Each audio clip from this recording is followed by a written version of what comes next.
अशी चिक मोत्याची माळ होती ग 30 तोळ्याची ग. चिक मोत्याची माळ होती ग 30 तोळ्याची ग. जसा गणपतीचा गोंडा चौरंगी लाल बावटा ग. गणपतीचा गोंडा चौरंगी लाल बावटा ग.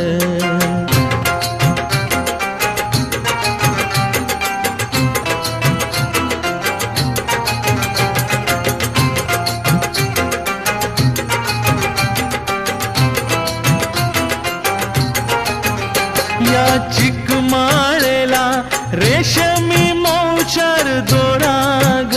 या चिकमाळेला रेशमी मौचार दोराग. मऊ रेशमाच्या दोऱ्यात नवरंगी माळ ओ